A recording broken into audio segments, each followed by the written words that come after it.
اور جو لوگ ایمان لائے اور نیک عمل کرتے رہے ان کو خوشخبری سنا دو کہ ان کے لیے نعمت کے باغ ہیں جن کے نیچے نہریں بہہ رہی ہیں. جب انہیں ان میں سے کسی قسم کا میوہ کھانے کو دیا جائے گا تو کہیں گے یہ تو وہی ہے جو ہم کو پہلے دیا گیا تھا. اور ان کو ایک دوسرے کے ہم شکل میوے دیے جائیں گے اور وہاں ان کے لیے پاک بیویاں ہوں گی اور وہ بہشتوں میں ہمیشہ رہیں گے. اللہ اس بات سے آر نہیں کرتا کہ مچھر یا اس سے بڑھ کر کسی چیز مثلا مکھی مکڑی وغیرہ کی مثال بیان فرمائے.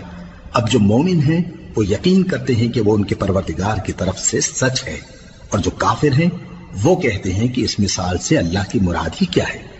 اس سے اللہ بہتوں کو گمراہ کرتا ہے اور بہتوں کو ہدایت بخشتا ہے، اور گمراہ بھی کرتا ہے تو نافرمانوں ہی کو، جو اللہ کے اقرار کو مضبوط کرنے کے بعد توڑ دیتے ہیں. اور جس چیز یعنی رشتہ قرابت کے جوڑے رکھنے کا اللہ